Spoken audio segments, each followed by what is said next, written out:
Hey guys! Today we'll be recapping a manhwa called Abandoned Wife Has a New Husband.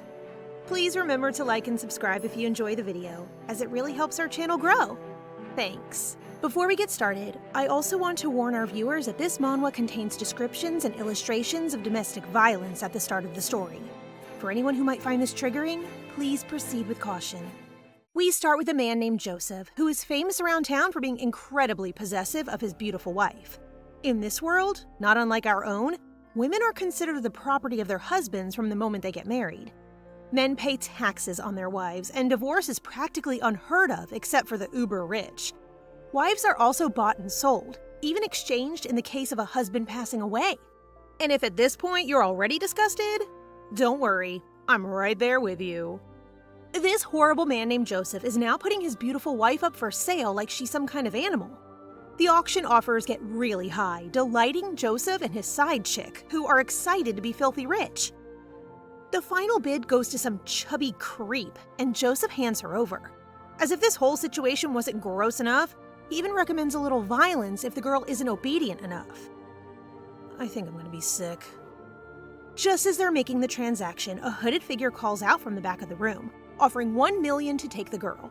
Everyone thinks he's lying until the stranger drops a literal gold bar on the table. The hooded man signs the contract, and in seconds, the deal is done. The poor girl is led out of the tavern by her new owner, who takes her to an ornate carriage flanked by armored guards. Wait, who is this guy? The hooded man reaches for the girl's cheek and sees her flinch. He apologizes for startling her and asks her to stay still, just for a moment. He then unties the rope around her neck and finally removes his hood to reveal shining golden hair and kind blue eyes. This gorgeous boy introduces himself as Ash Brinicle and extends his hand to the poor traumatized girl. Tentatively, she takes it and gives him her own name in return, Chloe. Ash smiles softly and pulls her towards the carriage. Little does she know, her life has just taken a complete 180. Because as of this moment, she just became the new Marchioness of Brinicle. Chloe wakes up the next morning in the fanciest room she's ever been in. She's not sure how she ended up in the bed and briefly panics that she might have fainted on the journey. A knock sounds at the door, scaring her again. But it's only her new maid, Bessie, come to help her get ready for the day. Bessie suggests they take a shower first, gently guiding the shaking girl out of bed and toward the bathroom. The poor thing is too scared to even speak. The new maid discovers why as soon as her clothes are off. Chloe's body is completely covered in bruises and scars. Bessie tries not to react, even though she's overflowing with rage. She points her mistress towards a pool of warm water and flower petals first, to ease her aching muscles and start healing some of those wounds. But Chloe doesn't find it very calming at all. The sight of the petals and water sends her back to a horrible memory of her ex-husband, who accused her of flirting with their next-door neighbor. She was literally just visiting her aunt, but Joseph didn't believe her and held her under the water as punishment. Anyone else starting to hope our old friend Joseph meets a horrible, mysterious death? Perhaps at the hands of our new friend Ash? Bessie doesn't see what's going on and gently encourages her toward the water, but Chloe is shaking so hard she can hardly stand up. The next moment, she collapses, totally blacking out. Bessie reports the incident to Ash, explaining the state of her body and her fainting. They've already called a doctor to examine her, so now she's getting some rest. The young master seems genuinely concerned and angry about his new wife's previous treatment. He decides to visit her while she's sleeping. As well as the bruises, he notices that she hasn't been fed properly either. He calls her name softly and her eyes open. Ash asks her to eat and pokes fun at her for having hair stuck to her face. Bro, have you seen the girl? I think we have bigger issues than a few strands of hair right now. But this lighthearted attitude might be just what she needs. Ash isn't afraid to push and gently encourage her, and makes her feel safe enough to voice her thoughts and feelings. She's probably never had anyone say that to her before, so it's a little overwhelming for poor Chloe. She's still not sure she can trust him. So far, Ash is true to his word. That night, he has his servants cook up a huge feast and tells her to eat as much as she wants. Chloe digs in, but she can't help wondering why he brought her here. I mean, can you blame her? I think we're all pretty curious about why a random noble would show up out of the blue and pay $1 million gold to save her from her abusive husband. The whole thing is just a little strange. So is the fact that she isn't scared anymore. Joseph can't come barging in to ruin her evenings. He's practically a rat in comparison to the Marquis Brinicle. Everything is going kind of okay until Chloe drops a fork. No one else reacts, but she immediately goes into survival mode, begging for forgiveness. To show her that it's no big deal, Ash drops his too, once and then twice. And besides, she's the joint owner of this estate now. She can drop as many forks as she likes, no apologies necessary. He summons a maid named Alicia to bring some more cutlery and introduces her to Chloe. Alicia will also be tending to her from now on, alongside Bessie from earlier. For the rest of the meal, Chloe eats slowly, assured by her husband that she can have as much or as little as she likes. While she's quietly regaining her strength, Ash explains the terms of their unusual relationship. The contract he signed at the auction is legally binding, meaning they are officially husband and wife. Her marriage with Joseph was effectively over the moment he put her up for sale, so there's no problem there. But for the time being, this situation is set in stone. Even if Chloe doesn't wish to be the Marchioness, there's nothing she can do about it. But I mean, really, what would she do anyway?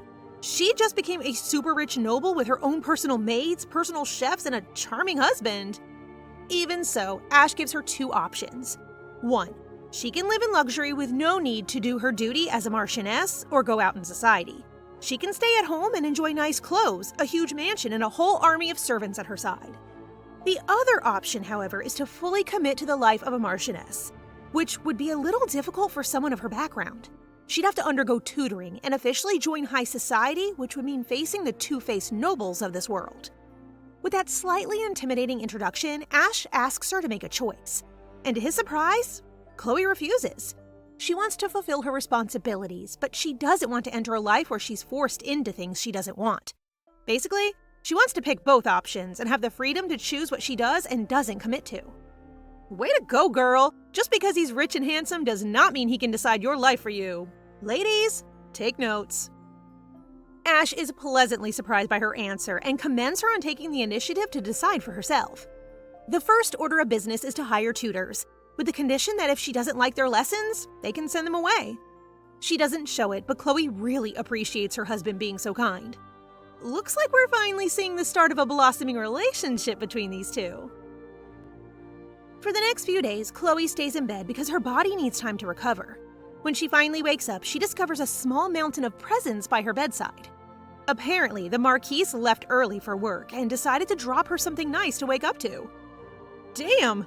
Anyone else starting to get a little jealous of Miss Chloe? I know I am. Bessie starts to unwrap them, revealing first a fluffy teddy bear that Chloe quickly falls in love with. Maybe because it reminds her of a gift from her parents when she was young. Actually, it's almost exactly like the one from her parents, other than one single tiny detail.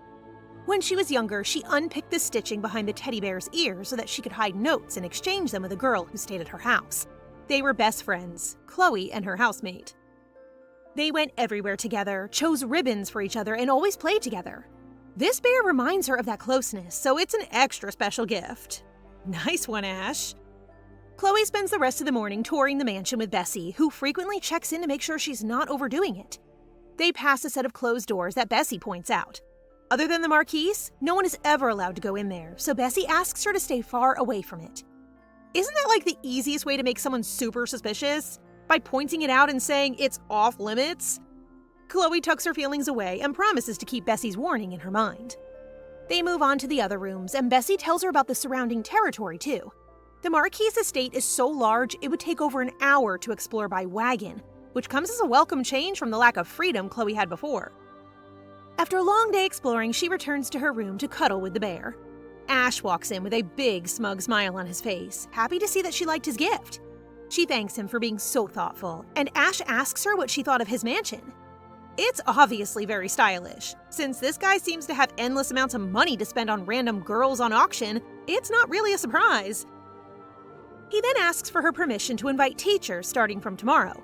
He's always careful to be sensitive, wanting to make a schedule so that they don't overdo it and letting her know that she can refuse anyone at any time. All of that sounds fine, but Chloe wants a female teacher first, for obvious reasons. Ash quickly changes the conversation and the topic turns to the bear. Ash says it reminds him of a happy childhood, even though he was never given a teddy bear as a child. Weird.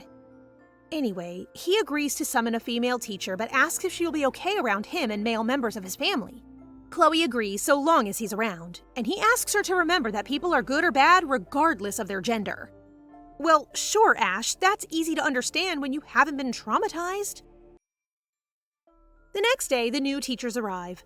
The first is Elaine Hayswade, an etiquette teacher who looks pretty much exactly how you would expect someone who teaches manners to look. Next is sweet Melissa Anton, who will be teaching reading. Then Catherine Laveran, who is a noble herself and seems more interested in becoming Chloe's friend rather than her teacher. Today is just for introductions, so after the ladies have introduced themselves, they return home, leaving Chloe to process with Bessie. The maid tells her that each of those women are very famous in their fields and must have been really expensive to hire. But it will be worth it. Not only will she learn how to act as a marchioness, but she will also have practice meeting and talking to new people. For the last 3 years, Chloe has had very little interaction with anyone other than her husband. Her childhood was totally different. Born to middle-class parents, she lived a comfortable life, until one day her parents were killed in an unexpected attack and everything changed. Pulled suddenly from her memories, Chloe is shown a few dresses, shoes, and customized accessories that Ash prepared for her. Reluctantly, she agrees to try them on and picks the yellow one first. Bessie is super excited to dress and accessorize her until Chloe looks practically unrecognizable. Yellow is definitely her color. It has been since she was younger. Her mother always used to pick yellow for her too, and she was even wearing it on the day they passed away. Yikes! Bathtubs, teddy bears, yellow dresses. Is there anything that doesn't trigger this girl? Ash doesn't return home that night because he's too busy at work. It seems like he works very hard, but even when the days are tough, he tries to find time for Chloe, even just for a moment. Slowly, she gets used to her husband's visits, so on the days when he can't come, she doesn't feel quite right. On one evening, she falls into her memories again, this time revisiting the time of her parents' funeral. A neighborhood couple came to offer their support, claiming that her parents lost everything because they failed at running their business. They got her a job taking care of little kids at an orphanage, but they never once came to visit. Instead, they got richer and richer while poor Chloe's life just fell apart. Once again, Chloe is pulled from the past by Ash with his usual bright and shining face. He compliments her dress today, which matches her eyes. He asks about the yellow dress, since Bessie told him she liked it, and offers to bring her to the dress shop in person next time. That way, they can figure out what styles she likes and dislikes for the future. Chloe is surprised she would even be allowed out, let alone to pick her own clothes. But Ash isn't like Joseph. He literally tells her that she can spend all his money on shoes if she wants. Honestly, that is such a green flag. The next day marks the start of Chloe's tutoring. The first teacher is Elaine Hayswade, the etiquette teacher. Right off the bat, she tells Chloe to express her opinion whenever necessary. It's always better to speak up than sit quietly and pretend everything is okay. Next is Melissa Anton, teaching basic studies and history, who is very friendly and compliments her handwriting. She does her best to make Chloe feel comfortable and is excited to hear that her new pupil likes to read. The Brinicle estate is famous for having a lot of precious books in its library, so they make a plan to visit someday and find a new favorite book for Chloe. The last lesson for the day is with Catherine, who hosts a dance practice with Bessie as a partner. She's very bubbly and clearly wants to become close with her new mistress. At the end of their lesson, she asks how Chloe won the heart of the Marquis Brinicle, since he's famous in high society for never being interested in the young ladies. Chloe just kind of avoids the question while Catherine goes on to compliment her beauty and asks about their wedding date. The poor girl freezes. She's still adjusting to the house. No one has even mentioned a wedding yet. Luckily, Bessie steps in to explain that the preparations are going gradually and a date has not yet been set. Catherine doesn't think much of it and moves on to offer the Marchioness a bunch of flowers to celebrate their first meeting. Surprise, surprise, Chloe also has a horrible memory attached to flowers. One day, Joseph bought her a small bouquet to apologize for getting drunk and beating her. Fortunately, Chloe is able to accept this bunch without being pulled back into her memories. After a lesson, we get a glimpse of Catherine's true colors, which are not as bright and innocent as she seems. She deliberately wanted to enter the Brinicle estate to scope out this new Marchioness. She has very strict views on noble society and doesn't see how someone like Chloe could have ended up with the famously handsome marquis of the noble Brinicle family. She even bought the flowers from a beggar girl in an attempt to remind Chloe of her lower-class origins. How nasty is that?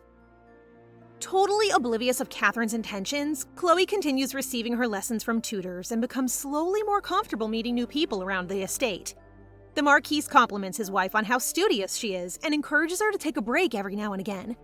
They've become more comfortable with each other as well. Ash is always patient even on the days when she finds it hard to speak. And on the days they don't get to talk, she always feels a little sad. He notices the bouquet, which she never put in a vase, and asks if she likes the flowers. Chloe admits that she doesn't and explains that Joseph used to buy her flowers when he hit her. After hearing that, Ash throws the bouquet out the window at once. He gently asks her about the beatings. He starts trembling with rage while Chloe tells him that she was beaten frequently ever since she moved into his house. He then apologizes for bringing up such a difficult subject and asks her to share more with him in the future if she feels up to it, even if it's hard to talk about a time when she was depressed. But Chloe corrects him, saying that she wasn't depressed. She truly believes that she deserved her beatings, from eating too much, for asking him for money, for moving too slowly. Ash is patient with her, trying to explain that no normal person would hit another just for making a mistake. She slowly starts to realize that he's right, that she didn't do anything wrong, didn't deserve to be treated that way. And in that moment, she starts to cry. As the tears fall, Ash starts crying too. Isn't it so sweet and sad at the same time? It's heartbreaking, but it means she's healing. Over the next few weeks, Chloe improves a lot in her lessons, building confidence and improving her speaking ability. She's even starting to smile more in conversations. Miss Hayswade is especially impressed by her natural demeanor and has started to become quite attached to her pupil. One afternoon, Chloe falls asleep in the lounge. Bessie tries to gently wake her, but Ash stops her. Instead, he picks her up bridal style and moves her to the bed to get a proper rest. Honestly, I don't know about you guys, but this man is literally perfect. He's just a walking green flag. While dozing off one morning, Chloe remembers her childhood afternoons spent with her parents and with the little blonde girl who stayed with them.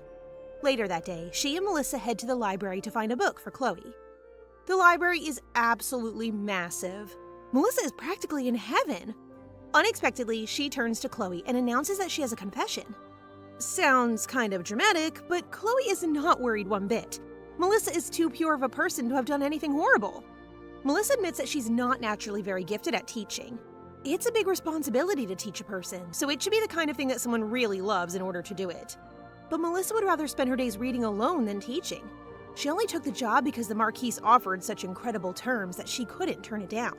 Plus, she basically has unlimited access to this amazing library anytime she wants it. Aside from the fact that she's a massive bookworm, the documents here will really help her research for a paper she's been writing. So that was another reason she accepted the job. At this point, you might think Chloe would be a little annoyed that her teacher has no interest in actually doing her job. But she's just happy to see Melissa talk about her passion so happily. Melissa also admits that in the beginning, she didn't think Chloe wanted to learn from her either, because she was so quiet and reserved. But now she's much better with her words, and it's clear that the two girls enjoy each other's company.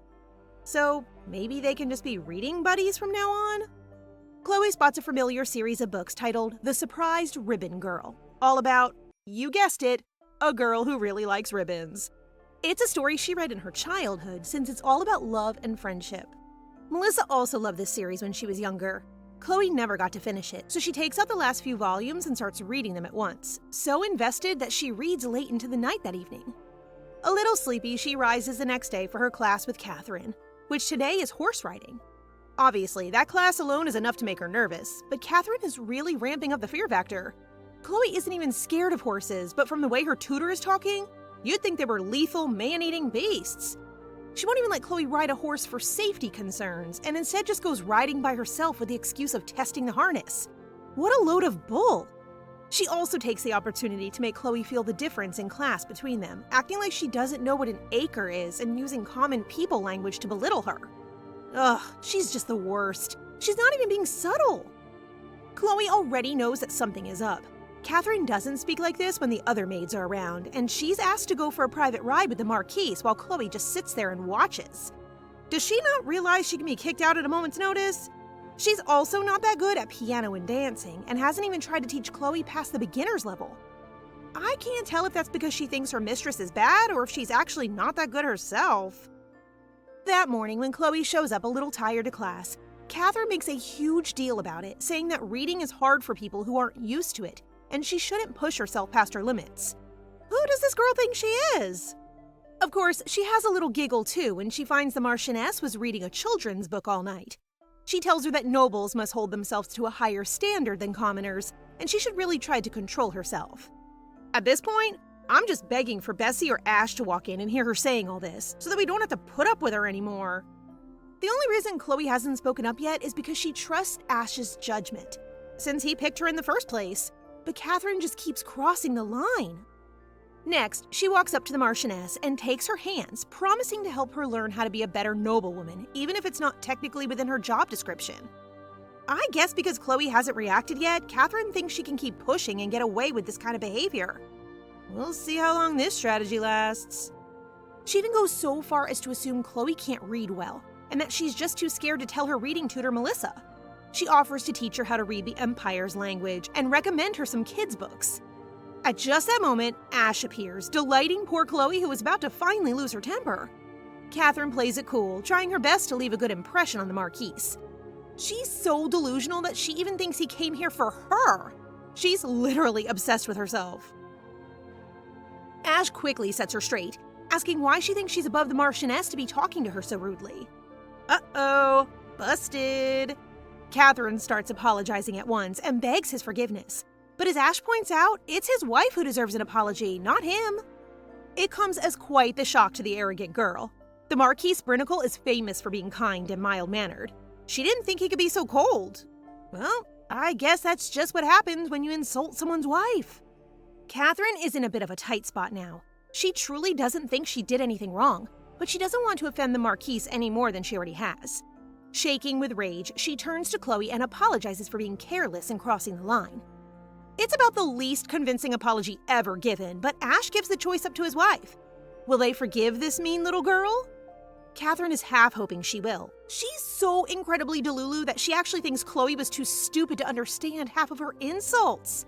But Chloe shocks her, asking why she should forgive her tutor. Catherine fully loses it, totally humiliated, but Chloe remains calm and asks what she did wrong. Once again, the pink-haired idiot completely misunderstands and thinks that Chloe is asking because she genuinely doesn't know. Oh, this is exhausting. This girl is living a real-life fantasy.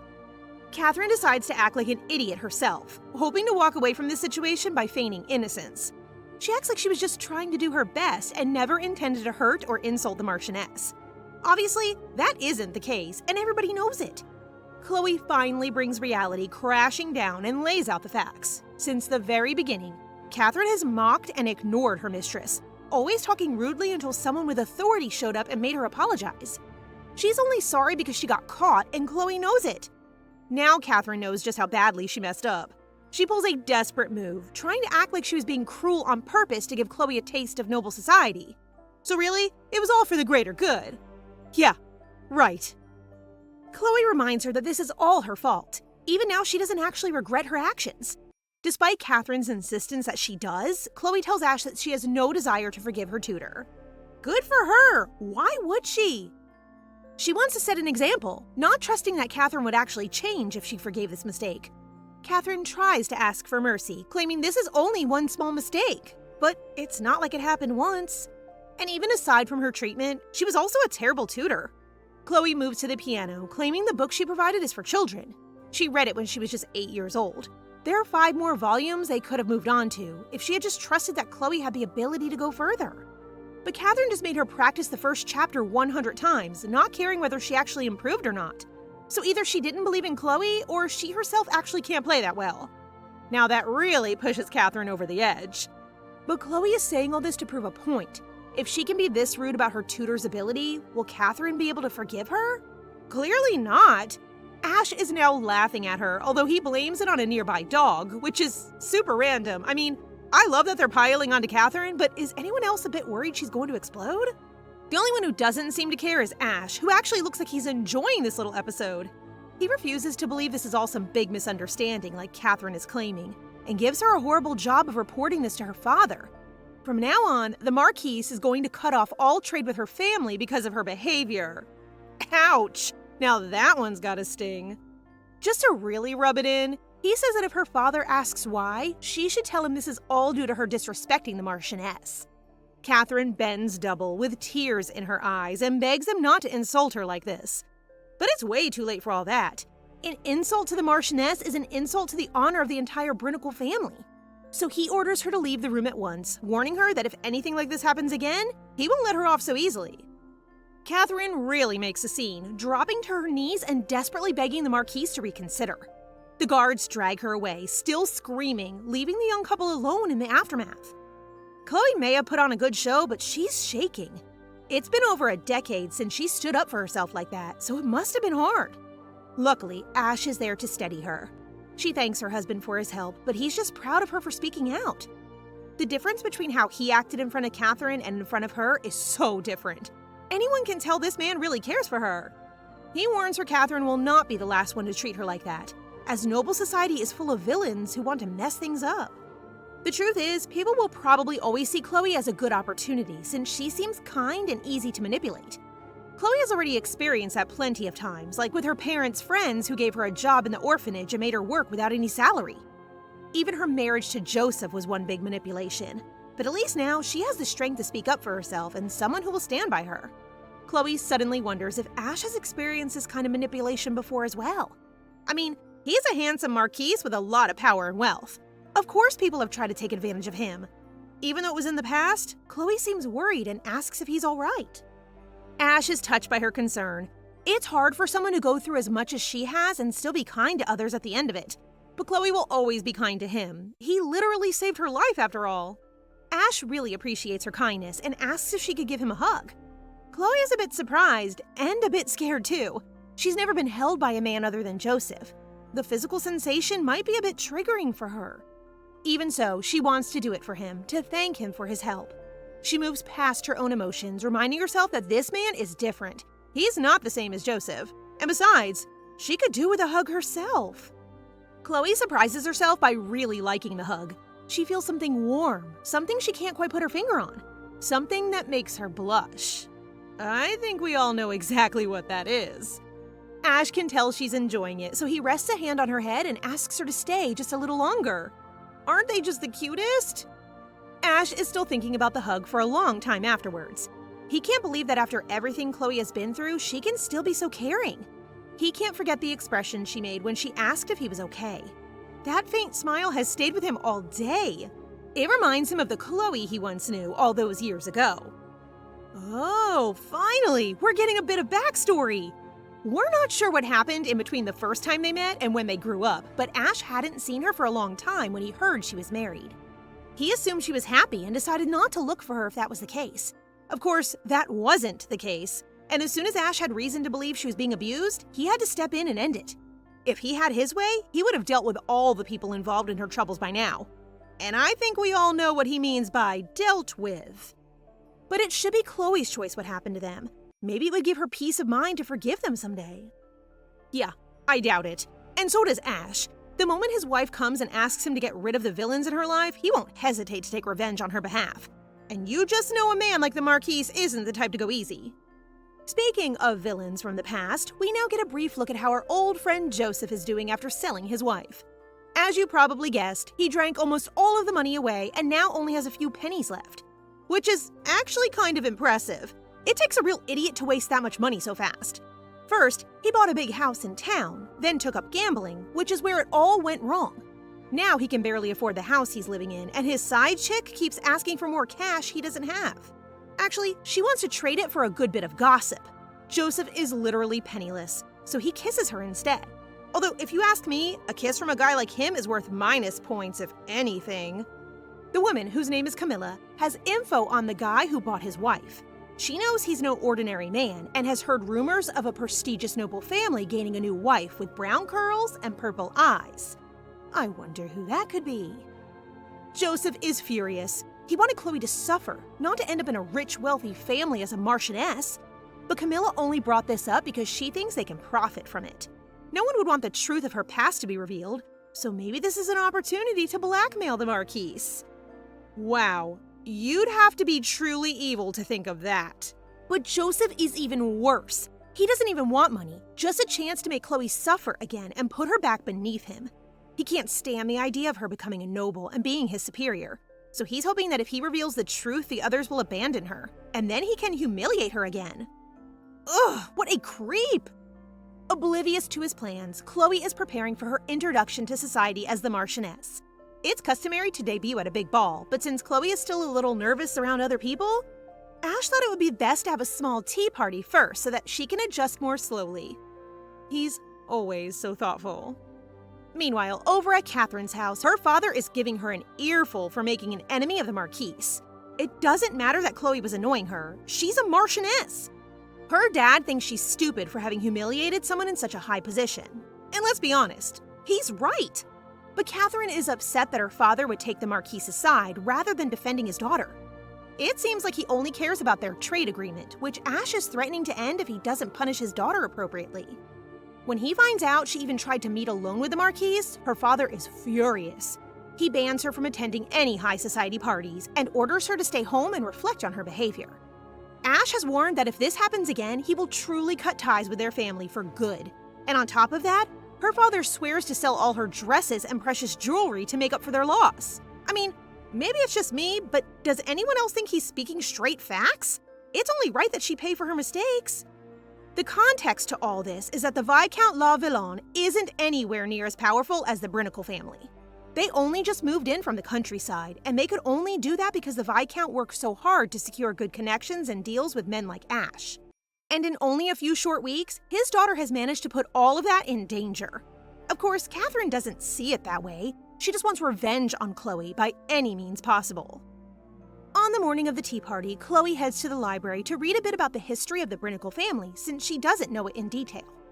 It's slowly starting to sink in that she's actually the marquess, and as the days go on, she has a stronger sense of responsibility to that position. Before she has a chance to read much, Bessie arrives to help her bring the books to her room. But what she did discover is that the Brinicle family was established by the younger brother of the first emperor. Since then, everyone in that family has had royal blood, carried down through generations. The marquis is also famous for having a good eye, and often picks people who are talented enough to work for the emperor. Even Alicia, the maid she met when she first arrived, was offered a position in the royal family. But she refused, claiming that she loves her job with the Brinicle family too much to leave. They stop walking for a moment, and Chloe catches sight of the room that she was told not to enter. Ash appears before she has an opportunity to look closely. He asks her to take a walk beside him, claiming he has something to tell her. They don't actually get much time together because of how hard he works, so of course, Chloe accepts. They take a walk while holding hands, visiting all the spots Ash frequented when he was young. She tries to imagine what he must have looked like as a child. For some reason, the little girl from her past comes to mind, which is confusing. Why did she suddenly think of that girl? Chloe was never sure about why she lived with them or what happened when she disappeared, but she is sure that the little girl could not have been the marquess. Suddenly, Ash pulls her out of her thoughts when he drops to one knee. Out of nowhere, he proposes with a beautiful, huge diamond ring. Of course, on paper, they're already married, but Ash wanted the chance to propose officially and give her the chance to choose him back. Aw, he's just the perfect gentleman! But wait, what if she says no? That would be a pretty awkward moment considering they can't actually get divorced. Of course, Chloe isn't going to say no. Even just the fact that he proposed to her is making her feel stronger for Ash by the second. Even after all the trouble she's been through, there's still some room in her heart for love. But she does ask if he would let her go if she asked. That shakes Ash a little, but he agrees to accept whatever decision she makes. Well, that's a change from what he said before. It's clear that even though he said he would let her go, he desperately doesn't want to. But knowing that he would let her go if she asked is enough for Chloe. She accepts his proposal and agrees to be his wife. Ash's big smile returns as he slips a ring on her finger, apologizing for doing this so late. The ring fits perfectly. Knowing the marquis, I wouldn't be surprised if he had her measured in her sleep. Actually, it turns out that the ring is a Brinicle family heirloom that has been passed down for generations. It's made from a special material that automatically adjusts to the size of the wearer. Is that freaky or what? Ash then goes on to talk about their engagement ceremony, asking if she would rather have a private affair, just the two of them, or an occasion with guests. Chloe doesn't really seem to care. She's just happy to have been proposed to on such a perfect day. As always, Ash somehow reads her mind and assures her she deserves this happiness. Out of nowhere, Chloe asks why he treats her so well. Is it because she's pretty or because he feels sorry for her? Ash says both of those are true, but neither of them are the reason for his kindness. Actually, the answer is very simple. He just loves her. Bam! There it is. First a proposal and now a confession. We've gone from 0 to 100 in just a few minutes. that's also why you can't blame Chloe for being a little suspicious. Even without all the trauma of her past, it would be hard for anyone to believe the super handsome rich marquis just fell in love with her and decided to shower her with wealth and affection. But she does want to believe him, and hearing those words from Ash makes her undeniably happy. So happy that she actually starts to cry. Aww. A few minutes later, Ash suggests they go on a little trip sometime before the ceremony. She's only really been around the estate, so he asks if there's anywhere she wants to go. Weirdly, the first place that comes to her mind is the Vincella orphanage where she used to work. Wait, really? Why would she want to revisit such an upsetting place? I guess Chloe is just very wise. She doesn't want to forget her past as she moves into this wonderful future. So instead of leaving everything behind, she wants to go back and remember what she had to do to get here. Sounds kind of intense if you ask me, but maybe we'll give her some kind of closure. It would also be good to talk to all those fake people who said they would help her in the past, so that she can find out if they really had good intentions or not. Sounds a little risky if you ask me, but Chloe is determined to face her past in order to move forward. But clearly, the idea of going back there is stressing her out. She wakes up at night crying from a horrible nightmare. She hasn't been dreaming at the Marquis estate so far, but now that her body and mind have recovered a bit, she doesn't just pass out in bed at night, which is actually not a good thing. The nighttime was always something she feared while married to Joseph. She spent most of her daytime alone, but at night, she couldn't protect herself. She turns over, looking at the new shiny ring on her finger. She's not sure what's making her so nervous, but decides to go on a walk through the grounds, dreaming of traveling outside the world. All of a sudden, she's become very skittish and suspicious of her place in this estate. She ends up in front of the forbidden room, overwhelmed with the urge to look inside. Then maybe she'll be able to relax once she knows this big dark secret that her husband is hiding. I don't know about you guys, but I have a very bad feeling about this. She stands outside the door, shaking, not sure which decision to make. Ash has treated her well, but she doesn't want to be fooled again in case her heart gets broken like last time. But she eventually turns away. Ash has given her everything she wants, other than revealing whatever's behind that door. If that's the only thing he asks, then can't she do this much for him?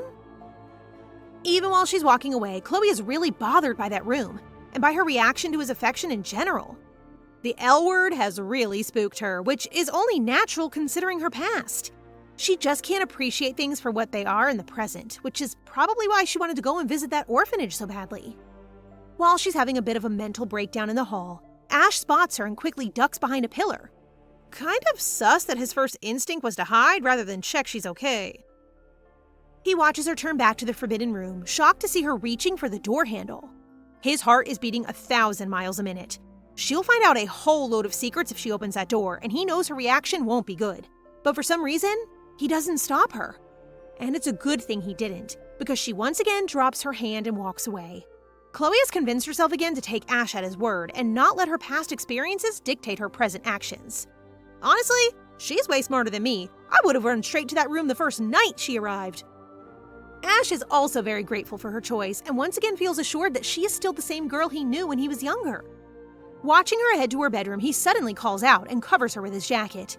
He explains that he's easily woken and naturally has more energy at nighttime, which is about the least convincing excuse I've ever heard. But she seems to buy it. He also mentions that he can't sleep well without the one he loves beside him, which is putting a heck of a lot of pressure on Chloe if you ask me. She just got over a super abusive ex-husband, dude. I think sleeping in the same bed is a long way off. Once again, the question rises in her mind about her duties as a wife and what it means to a noble family to have an heir. Fortunately, Ash is good at reassuring her, like always, and comforts her. I still think he should lay off on all the married couple stuff until way further down the line, but at least he's being gentle. Ash encourages her to go back to bed and get some sleep, even offering to stay by her side until she dozes off. It's a testament to how much Chloe trusts her husband that she says yes, hoping his presence will calm her down. The next morning, Bessie is asking Chloe about her trip to the orphanage with Ash, surprised that the two of them would make such a weird journey. She assumes at first that they're just being good Samaritans, and can't help feeling a little sad that their first outing as a couple would be to such a dreary location. Yeah, you and me both, Bessie. Chloe then sets her straight, explaining that she used to work at the orphanage in question. Bessie stays quiet after that, wondering whether she's going back because of good memories or bad. Regardless, she doesn't want to stand in the way. All Bessie can do is what Bessie does best, make her look as beautiful as possible.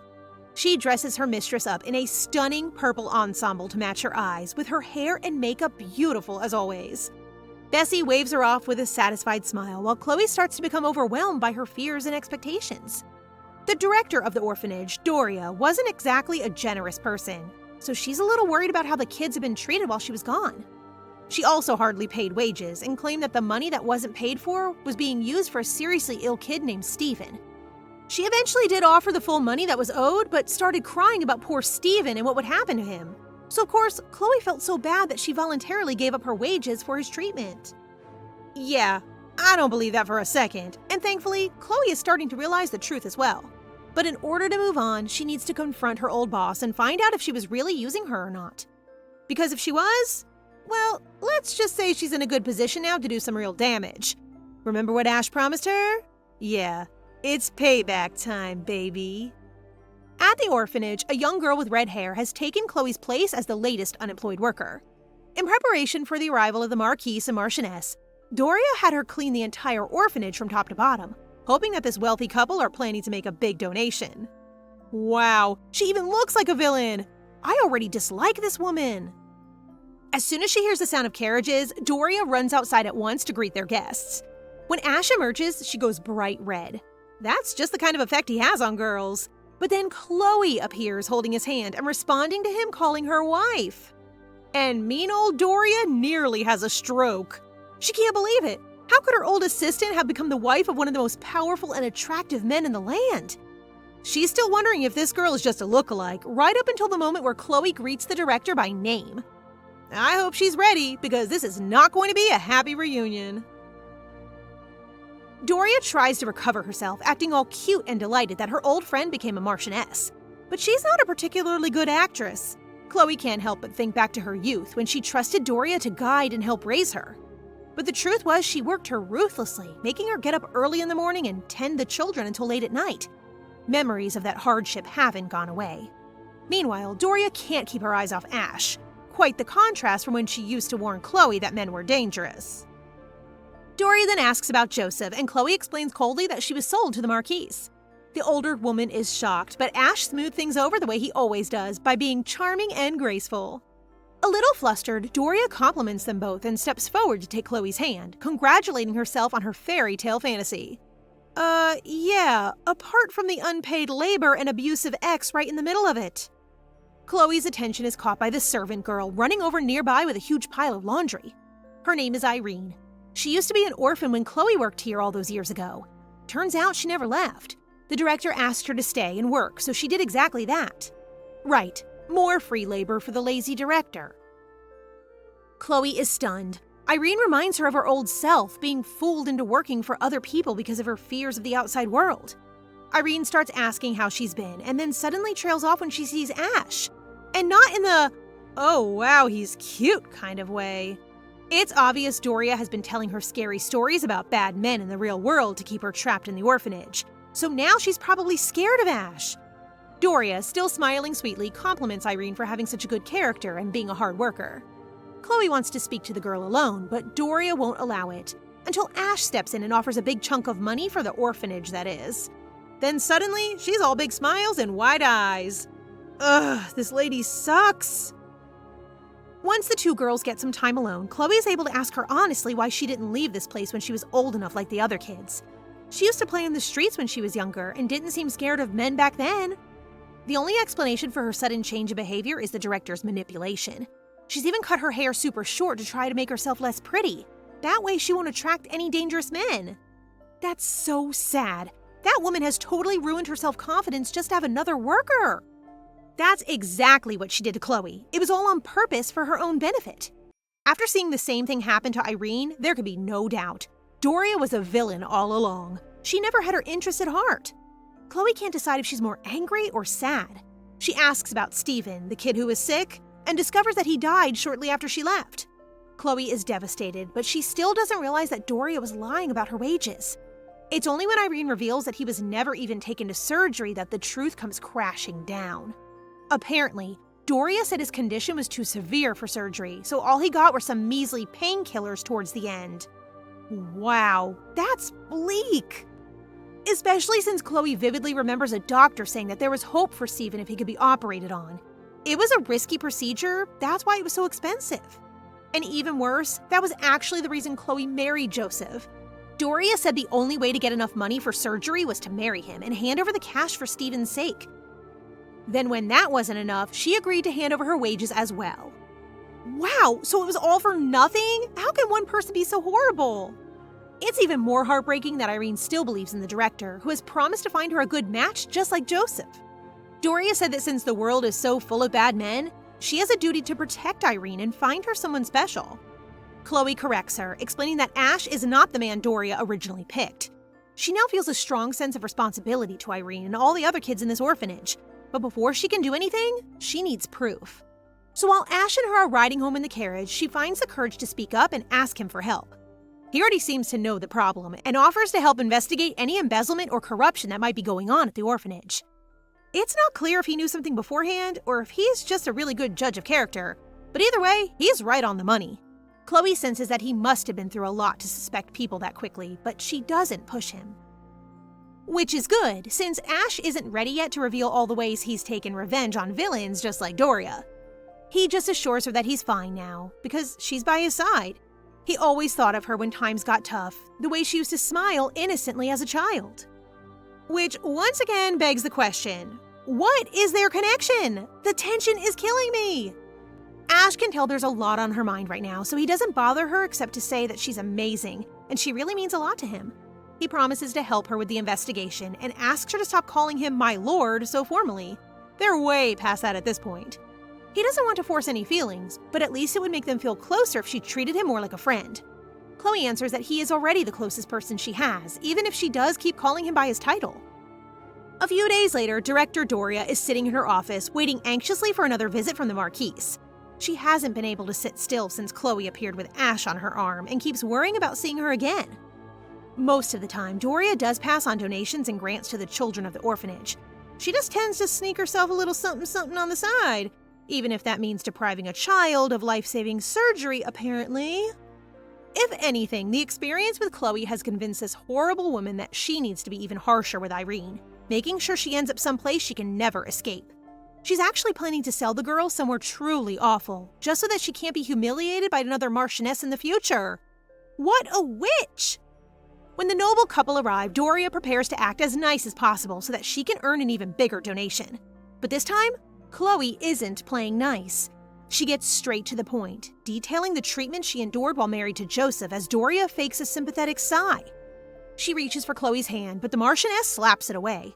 Then she accuses the director of pocketing all the money from her marriage instead of using it for Stephen's surgery. Doria tries to deny it, of course, claiming that the doctor said there was no hope. But if that was the case, then she should have given the money back, and she obviously didn't even try. Doria's excuses are all pathetic, but she even goes further and calls Chloe petty for asking about money when she's a noble now. Ignoring her, Chloe reveals a doctor's prognosis from before Stephen's death, where it explicitly states that surgery would have been a success if Director Doria had given the money. Instead, she told him they didn't have the funds, but that is also proven incorrect when Chloe pulls out the orphanage's financial records. Wow, Ash did not mess around with that investigation. The records also reveal that she's been taking a lot of money from the donations she has received in order to grow her own personal savings. All of this could put her away for a long time, but instead of begging for forgiveness, Doria starts shouting at Chloe, saying she should be thankful, because without her, she never would have ended up a marchioness, which is a pretty bold thing to say to someone who suffered 3 years of intense abuse all because of her. Chloe now realizes she was mistaken for trusting someone as wicked as her, but she doesn't blame herself anymore. Now it's time to finally get revenge. Doria will be punished appropriately for her crimes and hopefully removed from her position so that she can't harm any more children. In addition, Chloe wants to know how Doria's fiancé will react when he finds out about all this. Chloe emotionlessly tells Doria that she'll be punished for embezzlement and stealing from the orphanage. Doria freezes after realizing that she's caught red-handed and there is no way out. Chloe starts to comment on how Doria's fiancé will react to her scandal, making Doria glare back at Chloe since she is surprised that Chloe has the guts to threaten her. When Doria is about to rebut Chloe, someone calls her, making her stun and freeze. Upon looking at who is behind her, Doria is terrified to see that it's Gray, her fiancé. She then hurriedly approaches Gray and starts to panic and explain, reasoning that her visitor today is one of the children she cared for in the past, and now came back to the orphanage as the wife of the marquis. While anxiously waiting for Gray's reaction, Doria shows a forced smile and trembles, wondering why Gray arrived a day earlier than his said arrival. She had already planned Chloe's visit by sending everyone away for a day so they would not have a chance to talk to Chloe. Still, Doria did not expect Gray, her first love, to witness Chloe's confrontation with her. Gray grimly looks at Doria and tells her that he heard everything. Doria panics and begs Gray to listen to her explanation since words can be misleading. Still, Gray disappointingly comments that he might be bad at judging people since he thought that Doria is a kind and selfless person who's ready to help children. Doria quickly replies to him that she is all those things, but then stops when Gray shouts at her in disbelief since he can't imagine Doria selling other people into marriage for money, all for Doria's gains. Afterward, Gray informs Doria that their engagement is off, and although Doria will be compensated, she does not have to expect a large sum. Hearing this, Doria realizes that everything she has now, including her place as headmistress and the man who loves her, is gone, and nothing is left of her. Doria then questions Gray's sudden decision and asks if it's because she is not as pretty as others. Gray then tells Doria that he never looks at the physical aspects since he thinks Doria's heart is prettier, but his judgment is wrong. After this, Gray quickly leaves them. After, Doria furiously shouts at Chloe that everything is her fault and violently approaches Chloe to slap her, but is luckily stopped by Ash, who tells Doria to stop or he will rip her tongue off. Revenge on those children!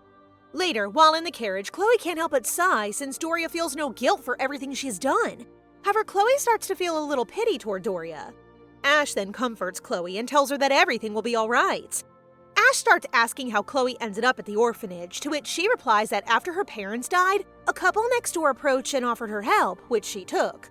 Then, the couple also sold her parents' property since they told her that her parents were in debt after a failed investment. But now Chloe thinks that there was something fishy about it. After learning that Chloe also feels that something is off with the couple in Chloe's past, Ash offers to order someone to investigate this more if their intention is good. Ash promises to repay the couple, but Chloe tells Ash that she does not want to focus on it since she wants to focus on the upcoming tea party. Chloe explains to Ash that although she has personal problems, she still wants to do well as Ash's wife. This tea party will also be the first time she'll be introduced as Ash's wife, so she wants to make a good impression on others. Hearing this, Ash moves and tells Chloe how lovable of a woman she is. Chloe then shares with Ash that even if she still does not love him, she knows that Ash is special to her. Because of this statement, Ash swiftly moves closer to kiss Chloe. The following day, Chloe becomes sick and is bedridden the entire day, but the doctor assures Ash that she is fine and that it's only Chloe's body reacting to all the stress and exhaustion that she's been bottling up. While resting, Chloe slightly opens her eyes and sees Ash beside her, making her realize she is no longer alone. The wall she built to protect her is slowly coming down because of Ash, making her feel lucky and thankful. Chloe then remembers Ash telling her never to enter the Forbidden Room, which she agrees with since she also wants to respect Ash's wishes. Also, Chloe is beginning to trust Ash. After a day, Chloe started to feel better, and her fever subsided. Sitting in her bed, she realized that there were 4 days until the tea party that would be held at a countess's residence. She started to remember the countless invitations she received daily. She learned that she had the luxury to accept and reject the invitation because of Ash's high stature. After looking at the invitation, Chloe received the most personal and straightforward one, knowing that it may not be a big party, but it would be the first time she would attend as the marquis's wife without Ash. Thus, if she gets through this party, then she knows that she can handle any invitation that comes to her. Afterward, Chloe's thoughts are disturbed when Ash comments that her fever seems to be gone while touching her forehead. Chloe then seriously looks at Ash and bravely asks him to share a bed with her. They kissed and now bed? This is too fast! Ash is in a daze and shocked after listening to Chloe, which gives him a second to pause. While waiting for Ash's reply, Chloe stares at him and starts to realize that, at first, she feels suspicious of how Ash is treating her. But as time passes, she notices that Ash loves her, showing it openly to her and making her feel his sincerity. Later, after gathering his thoughts, Ash asks Chloe if she's sure about her decisions, and even offers to think it through and discuss it when Chloe feels better. However, Chloe is serious about her decision and firmly tells Ash she wants to spend their first night together tomorrow. Again, Ash asks Chloe if she's sure about this decision and assures her that they don't have to rush.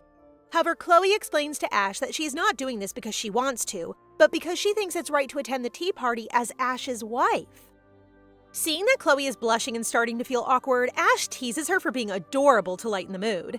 Ash also comments that although it might not be easy for Chloe to tell him about this, he's thankful to her for gathering the courage since he also wants to bring it up but feels worried that Chloe might get pressured. Next, Ash agrees with Chloe and tells her he's looking forward to Chloe going to his chamber tomorrow evening.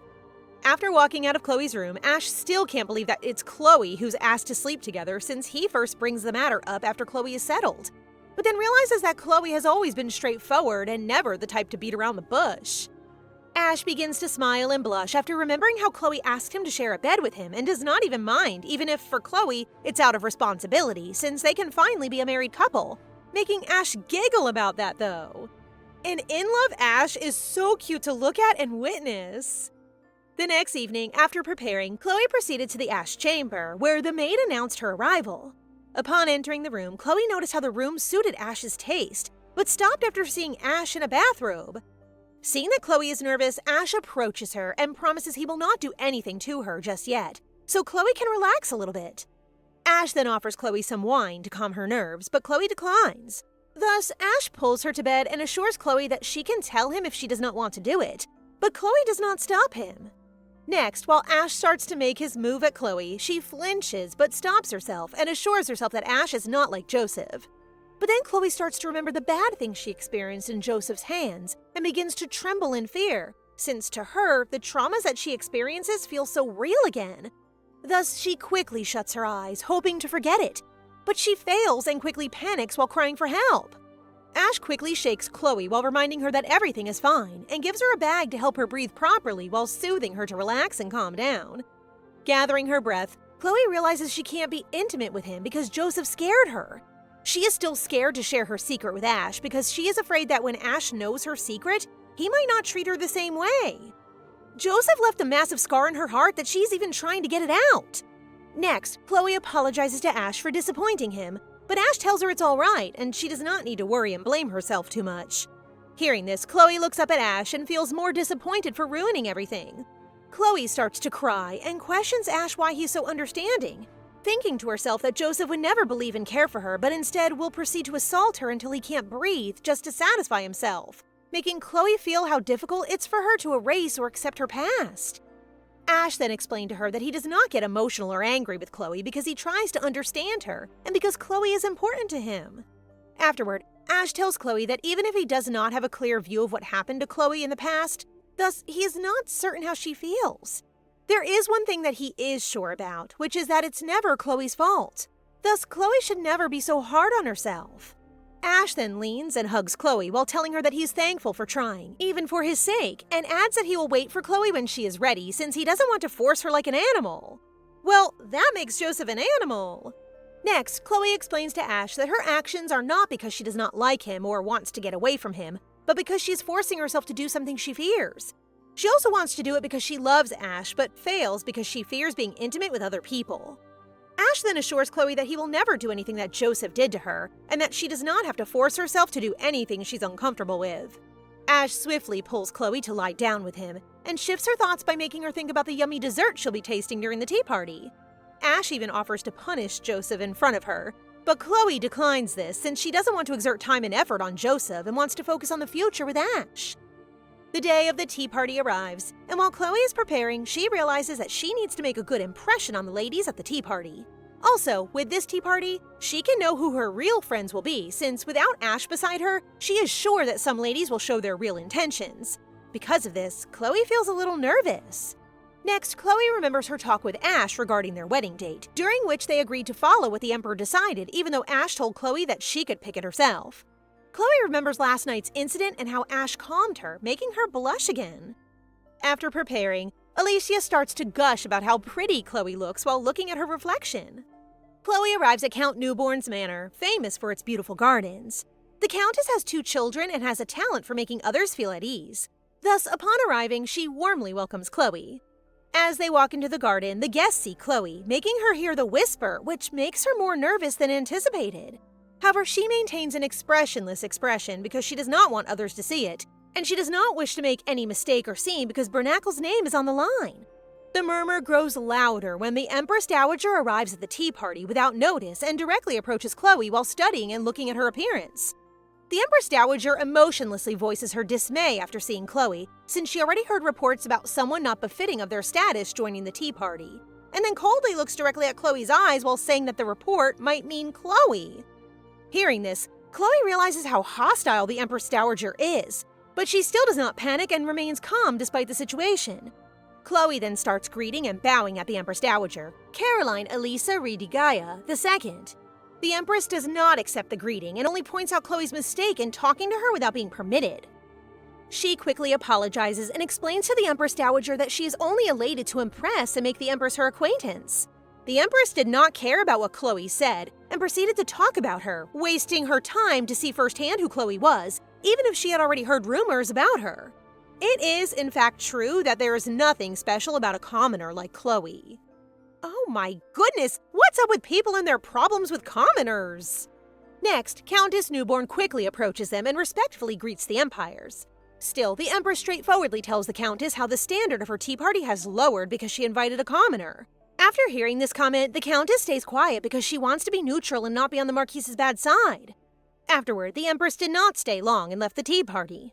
Alone, Chloe sighed and thought what had happened was not so bad since the Empress had not hurt her.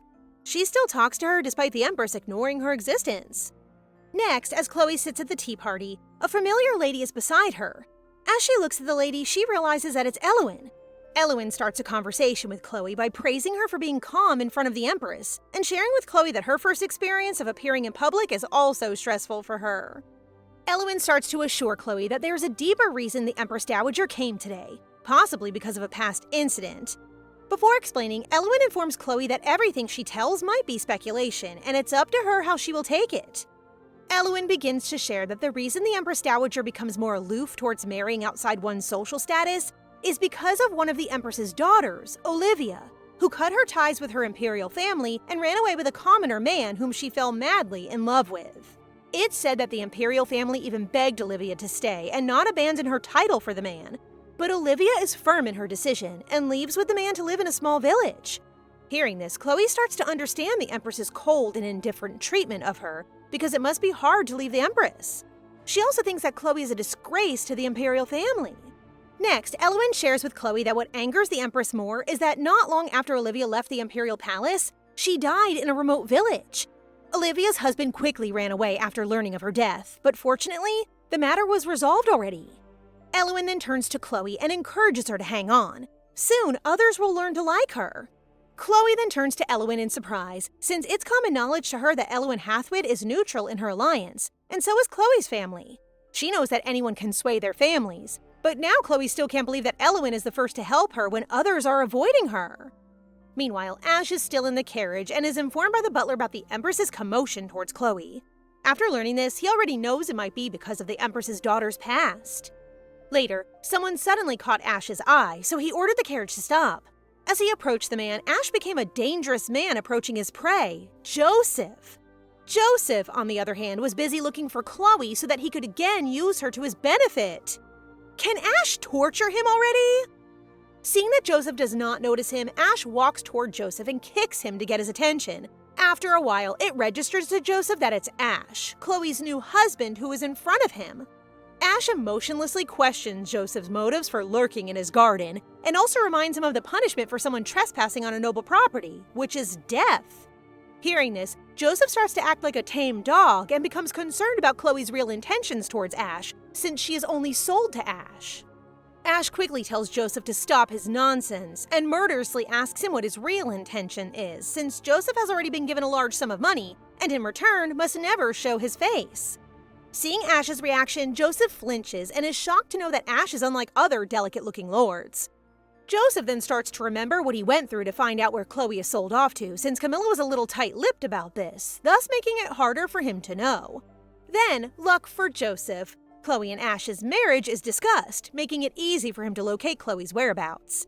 After listening to the love story of Chloe and Ash, Joseph quickly notices that they left out the part about Chloe being an auction bride, because it might be a big scandal for Ash's family. With this in mind, Joseph initially plans to meet Chloe and convince her to give him money because Joseph is positive that Chloe will give it to him on a whim, since Chloe will be scared to taint her husband's name. But then his plan stops now when Ash caught him spying. Hence, Joseph quickly starts to change his plan and tries to manipulate and influence Ash into thinking that Chloe is a vixen and a whore who only wants to steal and get Ash's money. Still, Ash looks at Joseph and comments that he is doing this since he might be out of money. Thus, Ash throws a pouch of cash at Joseph and tells him to scram, insulting Joseph. But he calms himself and proceeds to act, saying that his real intention is to warn Ash since Chloe is good at seducing another man. He knows it too well because he is her previous husband. But Ash smirks at Joseph and tells him that he doesn't care since he loves Chloe's flaws. And all that stuns Joseph. Ash then tells Joseph to leave immediately since he's kind enough not to kill him because Chloe asked him to. But Joseph does not because he thinks he's better at fighting than Ash. That is why he starts to attack Ash, which is easily blocked by Ash. Joseph feels that he's better and can win a fight with Ash? Afterwards, when Ash returns home, he is still annoyed by Joseph's confidence in his ability to trespass onto a nobleman's property and even attempt to attack him. He lacks the courage to finish the fight, as Joseph quickly surrenders and runs off after his warning. Ash sighs while remembering this, since if it were up to him, he would have to punish Joseph. However, Ash wants to keep his promise to Chloe, as he wants to support Chloe's decision. Even if she doesn't want to forgive Joseph, he will also accept Joseph. Still, either way, Ash will not let Joseph walk freely because he wants to teach Joseph a lesson about what will happen to him if he tries to go against him. Hence, Ash decides to send someone to watch over Joseph, because Ash will make Joseph's life a living hell if he tries to approach Chloe. Meanwhile, Chloe is reading her book while waiting for Ash. As soon as she sees Ash entering, she instantly smiles. Ash sits beside Chloe and asks how the tea party went since he had heard that Chloe had run into some trouble. Chloe tells Ash that the Empress appeared at the tea party unexpectedly and seems determined to make a fool out of her, as it appears the Empress doesn't want Ash to marry outside his rank. Hearing this, Ash apologizes to Chloe for causing her heartache, and then tries to lift the mood by teasing and flirting with Chloe, making her giggle.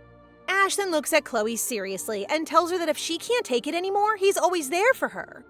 Chloe gladly agrees to do so when it's heavy for her to bear, since Chloe also wants to become someone worthy to be beside Ash. Next, Ash asks Chloe about her next outing. Chloe plans to join Lady Irene's bazaar, as the tea party she attended was purely a high society crowd. Therefore, it would be better for her to also enter an event with a more diverse crowd, since even if not everyone likes her, she can still improve her reputation at parties. Ash quickly agrees to this plan, but also stops himself from telling Chloe about his encounter with Joseph, as it might make her more anxious than she already is.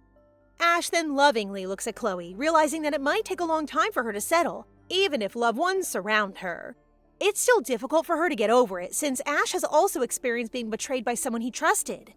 After Ash tells Chloe that she can shop for more dresses so that no one will look down on her, Chloe assures him that she is fine and lovingly thanks him for helping and protecting her. Now that's what we call a true man who knows how to love and respect.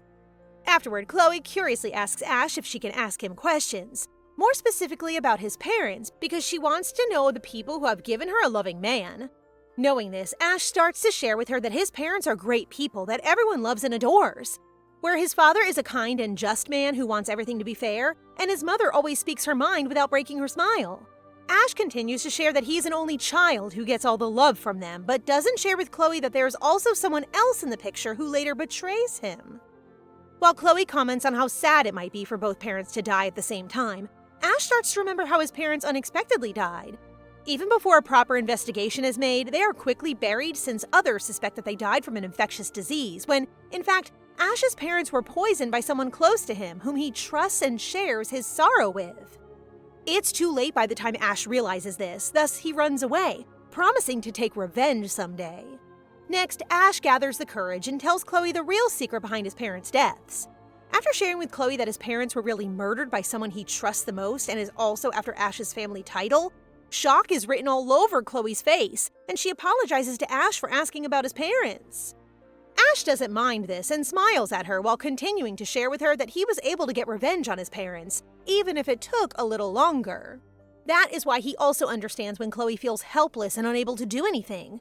Hearing this, Chloe realizes how strong and amazing Ash is for overcoming everything alone, when she, on the other hand, needed Ash's help to recover from her trauma. After Chloe asks Ash if the forbidden room that he asked her not to enter is his parents' room, Ash explains to her that it's not his parents' room since the room he's staying in now is his parents'. The forbidden room holds happy memories that he was embarrassed to show, but now he is pleased to share them with Chloe. He is such a good husband who genuinely observes his wife Chloe. Hearing this, Chloe tells Ash that even if she is curious about the forbidden room, she will only look inside if Ash is ready to. Because of this, Ash leans towards Chloe's shoulder and comments on how adorable she is, making Chloe blush since she has never heard someone tell her before. She also says that she loves it even if Ash tells corny lines. Chloe looks at Ash lovingly and thanks him for enduring his hardship, making him smile like a puppy and even ask for a pat on the head. Afterward, Chloe asks Ash who is the person responsible for Ash's parents' death. Ash answers that it is his uncle and Ash's father's stepbrother. His uncle is also the one who quickly took over as marquis for the Brinicle family after killing Ash's parents. Ash quickly smiles at Chloe and assures her he will not worry since he has already overcome it and can regain his rightful place as the marquis. Chloe notices Ash smiling even after talking about his tragic past, which is the same as her, who hides by showing a blank expression. Chloe asks Ash why not a lot of people talk about his parents' death. Ash explains that only a few know the real story, but some also don't dare to talk about his family or even spread false rumors, since the people know that he will punish those who do so. Next, Chloe again starts to think about how strong the young Ash is because he can turn the tables around without help or support. She doesn't even want to face those who did her wrong, not because she's overlooking their wrongdoings, but because she only wants to move forward rather than be stuck with the pain again. Chloe then faces Ash and asks him if she is a fool not to take revenge. Ash assures her there is nothing wrong with her because he and she experience things differently. Ash also adds that he will support and respect whatever decisions she wants to make. I love how Ash is mean to everyone yet so soft towards Chloe. Upon entering the hall, Chloe notices the diversity of the guests who attend the day Irene's bazaar arrives. While several guests approach and talk to her, their real intentions are unclear. Some want to gossip or make a good impression on her because she's Ash's wife. As Chloe walks, a familiar voice calls her name, making her stop. After checking who it is, Chloe realizes that it's Lady Randall. Chloe remembers Grace and Stephen Randall living next door to her parents' house. The couple visits her parents from time to time. Since Chloe's father is a self-made man in the trade industry and her mother comes from a foreign land, her parents decide to move their house closer to the capital.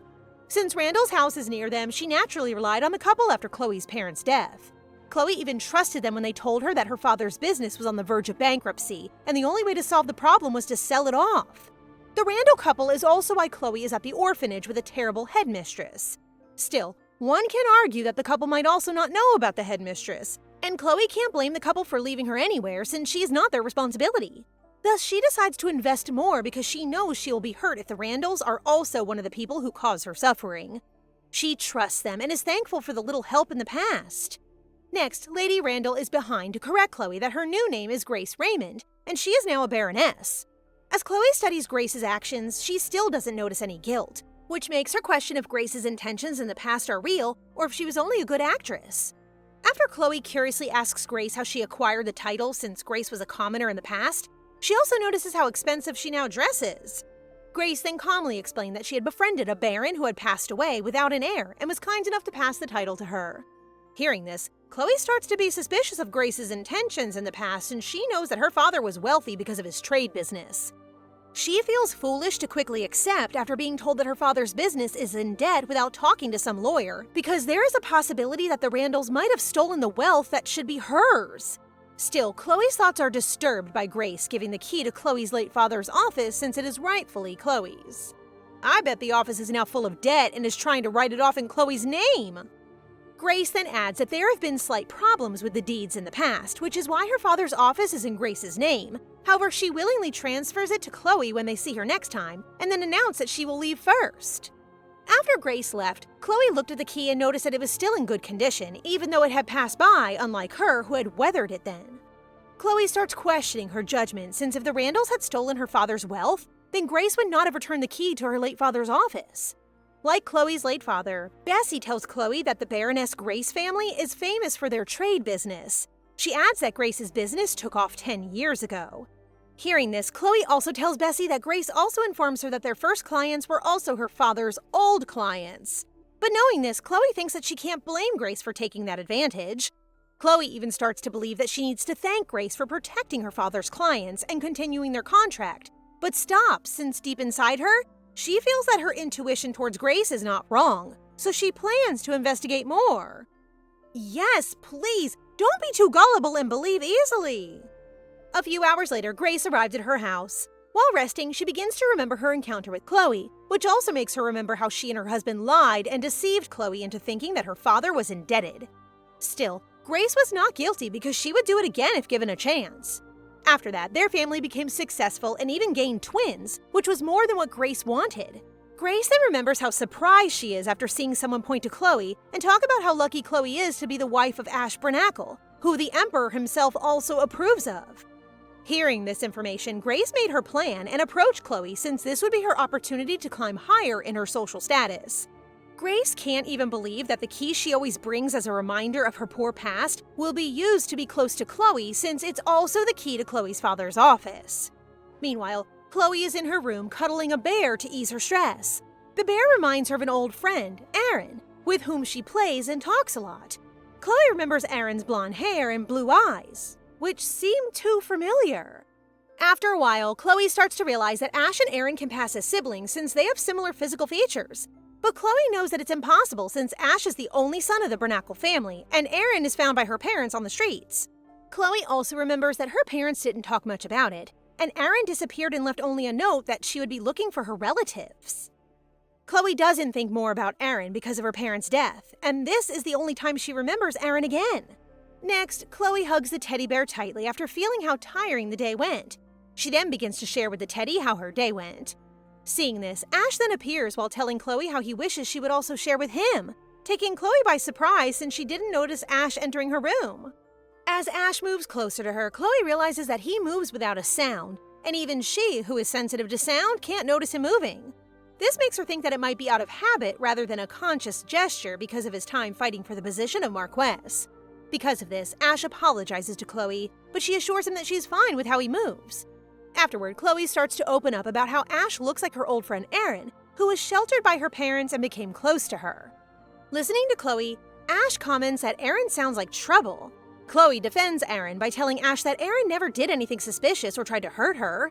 Aaron was super quiet, but later they grew close to each other. Again, Ash comments about Aaron not having the shame of disappearing without correctly saying goodbye, but defends Aaron by telling Ash that Aaron must have her reason for doing it.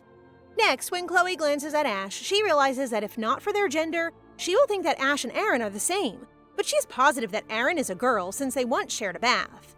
After Chloe shares how happy she is to receive a bear that looks the same as her old one, and even has a hole near the ear, Ash's reason is that it might be the same since it might have the same manufacturer. Ash then starts to fix Chloe's hair but is tempted by Chloe's lips. Thus, he slowly leans and kisses Chloe, making her blush. Now, this gets more exciting! While still blushing, Chloe tells Ash to stop teasing her, but Ash only laughs at how cute Chloe is. After Chloe tells Ash that she met Lady Randall, who sent her to the orphanage, Lady Randall is now a countess with a successful business. She also shares with Ash that after seeing Lady Randall, she remembers the old days again. Ash curiously asks if Lady Randall is accompanied by her husband, but Chloe says it's only Lady Randall. After Ash asks if it's Lady Randall who approaches her first, Chloe asks how Ash knows this, to which he answers that it's because he knows that Chloe wants to bury everything in the past. Hence, Chloe initiating the first move is not in the picture. Ash adds that Lady Randall might have approached Chloe first because she already knew Chloe was not a Marchioness. Ash already knows how successful the Randalls' business is, and he is sure that Lady Randall will approach Chloe first so that they can connect. He might also think that Chloe is still the same naive girl from the past whom she can manipulate, since why will the Randall family care about what happens to Chloe? Also, Lady Randall is rather forward in approaching Chloe because they don't have anything to lose and so much to gain. Next, Chloe shares with Ash that while they are talking to Lady Randall, she still thinks that something is off, even if Lady Randall apologizes for not checking in on Chloe for years, and even takes her time to explain how they can secure Chloe's father's business. However, it again thorns after Lady Randall returns to Chloe with the key to her father's office, making Chloe think that Lady Randall might have pure intentions. Still worried, Chloe shares with Ash that she is still confused and plans to visit her father's office first. Ash quickly supports her and assures her that her feelings are valid. Ash even tells Chloe that he will accompany her to her father's office, which surprises Chloe since she doesn't want to bother him. However, Ash constantly reminds her that she is always loved, making her tear up. Seeing this, Ash quickly comforts Chloe and tells her it is fine to feel anxious since she has been hurt but is also trying to move on. Ash, you are such a green forest! The next day, Chloe wakes up and Bessie starts helping her take a bath. While doing so, Bessie starts to mumble that Ash might have been hard on Chloe last night, hence Chloe's tired face. Hearing Bessie mumbling, Chloe explains that nothing happened last night and that Ash is considerate of her too. Later, Elwyn arrives at Chloe's mansion. Elwyn has 2 sons but also had a daughter who died shortly after birth, making her moan until she doesn't have any tears left to cry. After her daughter's death, Elwyn can't help but blame herself. Ever since, Elwyn can't help but notice ladies around her who are the same age as her daughter, including Chloe. Other people talk about how Elwyn's daughter has a spitting image of her, which Elwyn is not fond of. In the past, Elwyn was judged by others, including her in-laws, because of her blank expression, but she withstood all the judgment because of how much her husband loved her. Now that Elwyn's status is higher than others, she remains the same after her in-laws passed. At first, Elwyn plans only to help Chloe because Ash asks her, but as time passes, she begins to see who Chloe is. She likes and appreciates Chloe for the effort she puts into all the things Elwyn teaches her, which reminds her of her past struggles. Meanwhile, Chloe also feels happy about how Elwyn treats her. Elwyn doesn't flaunt her status or degrade Chloe for not knowing basic etiquette. She teaches and corrects her so that she can learn. After their lesson, Elwyn claps at Chloe's excellent performance and comments that her work is now done. Chloe then replies that she's thankful for Elwyn. Elwyn also adds that if Chloe doesn't have anyone to talk to at future parties, she is open to finding and talking to her. Next, Elwyn hands Chloe her parting gift since it's her last lesson. Upon opening it, Chloe is shocked at how beautiful the brooch is and notices that it has a design similar to Elwyn's brooch. Still, the only difference is the stone because it is a purple sphere identical to Chloe's eyes. When Chloe receives the gift, she instantly thanks Elwyn and tells her how grateful she is for the gift. I'd also love to have a nonchalant friend rather than a fake bubbly one. Chloe realizes she has never thought about friendship and having real friends since her parents' death. Now, she is grateful to have Elwyn as her first true friend. Chloe clasps her brooch and caresses it as if it's the most treasured thing in the world. She thanks Countess Hathwood for becoming her first true friend and that she's never had one before. The two hold hands, cementing a bond that is new and long deserved for Chloe. Then, we get a flashback about Count Stephen Raymond. Stephen was a timid man who had truly nothing going his way. He isn't lazy nor particularly stupid. Life's just always difficult for him. He had always been in debt despite being a fine man to others. And so when a business opportunity came across 10 years ago, despite it going against his morals, he took it. It caused him to immediately rack in more wealth than he had ever gained. Now a count and a booming business, he seems set for life. And life isn't complicated anymore. That is, until his wife Catherine called his attention one day. Apparently, Catherine had encountered Chloe, who's now the Marchioness Brinicle. Opposite from Catherine's carefree expression, Stephen had one of complete shock. Immediately, Stephen acts as if close to panic, but Catherine assures him that not only is Chloe unsuspecting of them, she's still as innocent as ever. Under the pretext that she's worried and remorseful, Catherine gives Chloe the key to the office. Stephen remains unconvinced of his wife's decision to approach Chloe, especially giving her the key. But Catherine explains the office had been cleared, so no documents will be found useful to Chloe, and that their business would be successful even more if they keep close connections with Chloe, even more so if she invests. Stephen sees the truth in his wife's voice, knowing despite their success, they're still looked down as counts by those with generational wealth. He thinks back on how he acquired his business and his reasons for breaking his morals then. And that reason is revealed when their children suddenly enter the room. Determined to provide love and olive a good life, Count Stephen removes his hesitation at feigning worry to get closer to Chloe. Meanwhile, Chloe sits in exhaustion, remarking how incredibly taxing it is to plan a wedding. As Chloe sits back to rest, waiting for the tea their maid offered, she can only exclaim how tiring their wedding planning has been. So much so that she hasn't done anything with the key to her parents' office Catherine gave her. Ash, her future husband, has been away a lot, and now he sees this as the perfect opportunity to go all in on their wedding preparation, drowning her with gifts because they're now officially together. That's all well and good, but when she learned Ash spent a figure similar to an imperial wedding, Chloe didn't know whether to be flattered or terrified. Still, Ash is incredibly invested and meticulous about giving Chloe the best wedding he could, even being involved with choosing the fabrics for her dress. Chloe can only question how Ash seems to have enough energy for all this. But finally, after 9 hours and 59 seconds, Ash's quest for a perfect wedding seems satisfied. But after their long, hard day, Chloe wakes up earlier than usual the following morning. Today's the day she finally visits her parents' office, thanks to Catherine's key. Of course, she's going with Ash, who makes her smile despite her initial somber expression with just his praises for her beauty. He playfully asks to be her escort, and the two enter the carriage. On the way, Chloe can't help but reminisce on the neighborhood and how, in her eyes, it was unchanged. So much so that she asks that they walk from then on going to the office. As Chloe and Ash walk down the street, she comments how it's the same path she used to take with her parents. She sees a younger version of herself as they head to one of the last connections she has with her parents. Upon entering the office, both notice that it's relatively well kept. For Chloe, she considers withholding judgment against Count Stephen, but she knows she can't very well trust his words. They did know she's been in the orphanage up until her marriage, yet the supposedly worried couple had never visited her. Anyway, Ash and Chloe turn their attention to her parents' tea table, where Chloe reminisces that her father joked her wedding dowry in the future is hidden there, and the very table where her mother carved intricate lily designs. After listening to Chloe's story, Ash suspects there's more to the table. Chloe's story about her father's jokes about the table, as well as her mother's lily carvings, makes Ash suspect that the table holds more secrets. First, he inspects the table while Chloe looks on. Soon, his tinkering leads him to a button, which he presses, making the table's top part move and open. Ash notes how this fits Chloe's parents' characteristics, though he becomes scared that Chloe might realize he knows of her parents' past. She doesn't, as she's preoccupied with the table. Both Ash and Chloe find something inside, yet it isn't revealed yet. What could it be? Meanwhile, Catherine is busy preparing their house. Apparently, the Raymond household has received a letter from Chloe stating her thanks for keeping her parents' office in pristine condition.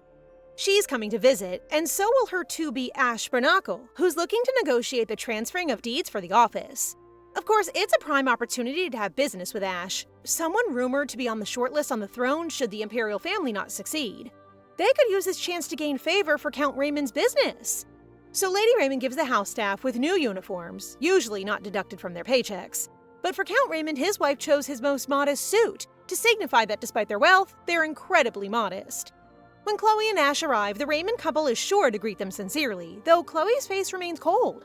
It's Ash who talks the most, thanking the two for their care of the office, though his true emotions are hidden as well. Catherine hides that she took care of the office as a trophy, and is now ecstatic that she can use it as a bargaining chip. And so the Raymonds lead Chloe and Ash inside their castle, with Ash commenting on their decorum. Suddenly, Count Raymond's children, Love and Olive, burst into the room. Cute as they are, clinging to the guests and whatnot, Catherine actually set this up. She had instructed the maid to let her children loose the moment the Brinicles entered the house. Ash loves the kids, which seems to work in Catherine's plans, but she notices Chloe's lackluster response to the kids, which makes her worry. Nonetheless, she continues the facade. Chloe, on the other hand, remarks how young the children were, and comments how they must have had them after she was sent to the orphanage. Chloe's indifference worries Catherine of her plan, but nonetheless she proceeds with caution. Chloe, however, is curious how and why the couple chose to have children, twins even, and were able to manage raising them at their age. The Raymonds tremble with fear, but Catherine is able to smoothly credit her husband and their maid for helping raise the twins. Ash, keeping up the courtesies, comments that the Raymonds spell a lovely story and remarks wanting to have beautiful kids with Chloe too. All Chloe could comment about was the kids' innocence. Anyway, as the food was ready, the conversation moved to the dining area. Baron Raymond apologizes to Chloe for the inconvenience, but Chloe takes this in a bad way, noting to herself that they don't even know the meaning of the word. Meanwhile, Ash praises the deliciousness of the dish, asking his comments to be given to the chef. Catherine takes this with pride, saying she had the cook make the best as a treat to Chloe, who, in her words, she regrets sending away to the orphanage and wants to make up for it. She did defend her choice by first mentioning the orphanage was a safe place Chloe could go to, and it's a job that pays too. As the Baroness dabs her tears, Baron Raymond supports her, saying he too neglected people due to his focus on business. Ash shares his sentiments, implying to the couple that they recognize and accept their apologetic behavior. So Ash moves to supposedly thank the Raymonds for their goodwill. He tells them of the oil rigging business. But he's got an ominous air about it. Ash begins by sharing how his family has gotten a hold of a tech guild specializing in heavy machinery that'll allow mining of oil with ease, and he's in need of an overseer of this developmental program. In essence, he's offering Baron Raymond to be his right-hand man in this business. A win-win for both houses, and Ash implies this is the Raymond house's entry into higher society. The Raymonds beam with delight, though they try to refuse if it's only because of their connection to Chloe, but Ash promises it's their competence that convinced him. Catherine smiles greedily as Ash asks for the paperwork to be signed ASAP. Meanwhile, Chloe remains emotionless, asking the Baroness if she's curious how she met Ash. Chloe starts recounting her hardships since the orphanage, which brings the Baroness to tears. Baron Raymond comforts his wife while saying she's been incredibly remorseful, like her crying after giving Chloe the key. Ash then eases Chloe's clenched fists and apologizes to the Raymonds. Chloe apologizes sincerely to the Raymonds, noting her mistake and admitting she has reservations about their current relationship. Still, she's willing to put that all aside and settle the matter, something Baroness Raymond is all too happy to do. On the carriage ride home, Chloe reads the deed of the office given by Baron Raymond while contemplating the events of their dinner. True, the couple was more than happy to give it up, and Chloe expects the Baroness to spread word of their arrangement immediately. And that's what she wants. Chloe isn't concerned whether or not people learn of her past tribulations with the Raymonds. She only needs the public to learn their business connection. Ash manages to grab Chloe's attention by offering his shoulder to rest on, which brings a smile back to her face. She asks about her performance during the meeting, and Ash assures her she's convincing enough. He also notes that Chloe's outburst is because she still wants to give the Raymonds the benefit of the doubt. True, Chloe hopes that the Raymonds were not evil, but had made mistakes, much like humans do, but that's not to be. Wanting to change the subject, Chloe recommends they use this time to get to know each other. Ash brightens up, immediately explaining his favorite things and whatnot, much to the chagrin of Chloe. The two again profess their love, and it seems the couple are in a better place. Afterwards, Chloe is strictly business. The Baroness did as she expected, spreading word that the Brinicles were so pleased with them that Ash came to offer a business proposal in person. So Chloe used this time to assess the people's allegiance, whether they're friend or foe. Suddenly, Chloe receives an invitation for the Imperial Ballet show from the Raymonds, and she knows it's to strengthen their bond now that the date of their business signing has been decided. Ash notes how if it were him, the Raymonds would be sent to the deepest dungeons, but it isn't his hunt. He calls this, despite this as playing with one's prey, Chloe's rite of passage as a Brinicle. Chloe comments how people really do fear Ash, and he playfully admits to being fierce when protecting those he loves. As such, he kisses Chloe's hand, promising to always protect her too. Chloe recognizes this as the sign she no longer hates men, and the two profess their excitement at finally getting their grand wedding. Chloe is determined to spend her life with Ash no matter what the future holds. But as of the moment, she has to deal with Baroness Raymond and her expensive VIP tickets to the Imperial Ballet. And Chloe deals with her by first showing up late. Naturally, the Baroness is vexed, as now she's standing there like a commoner. Fortunately for her, Chloe does arrive, but she's still wearing her indifferent expression. The Baroness takes note of this, though she feigns concern about Chloe's trip and the cold weather affecting her. However, Chloe remains distant, saying her concern isn't needed because her own staff is competent. Despite being wary of Chloe's vigilant behavior, the Baroness doesn't give up. When Chloe comments how the venue doesn't exactly fit her memory, the Baroness gets a wicked smile on her face. She surmises that Chloe must have been brought here by her parents, and this nostalgia might be to her advantage. And that's after realizing her plan of choosing a venue unfamiliar to Chloe has failed. Instantly, she clasps Chloe's hands and begins rambling how, as a mother, she could relate to wanting to bring her children to the show. But her attempts get foiled when Chloe chooses to interact with the other ladies in court other than the Baroness. Still, the Baroness is patient as Chloe's having a conversation with the ladies. Meanwhile, the ladies notice Chloe's similar brooch as that with Countess Hawthwood, and she herself confirms that it's from the Countess and is the sign of their friendship. Soon enough, the ladies notice the Baroness and ask Chloe if she's a friend. Internally delighted that her time has come, the Baroness bows her head in expectation of an introduction, but Chloe merely refers to her as an acquaintance who helped her before. Shocked by Chloe's introduction, the Baroness nonetheless expects Chloe to reveal that she is the one who helped her rise from her dark past. After all, this is a popular story among the nobles. But when Chloe stays silent, the Baroness tries to introduce herself. She then gets cut off by Chloe, who calls Lady Antony's attention. The two friends are delighted to meet at the ballet show, and what's shocking is that Chloe asks that she and Lady Antony go together, a fact not missed by the Baroness, who was the person who invited her in the first place. Chloe looks back coldly to the Baroness, who she humiliated. Catherine is utterly mad during her carriage ride home. As Baroness Raymond, she invited Chloe to the show, but hadn't counted on Lady Antony showing up and the two leaving her humiliated. That's when she gets the ominous feeling that Chloe might know of their horrid actions that derailed her life. Catherine trembles in great fear, knowing that this certainty explains Chloe's odd behavior. And what's more, knowing the Brinicles are a family known for their ruthlessness, Chloe knowing of their deception would certainly spell doom for the Raymonds. Yes, paranoia isn't fun now, is it? Catherine gets so frantic that she rushes to her husband to tell him of her worries. This time it's Stephen's turn to stay calm and assure his wife.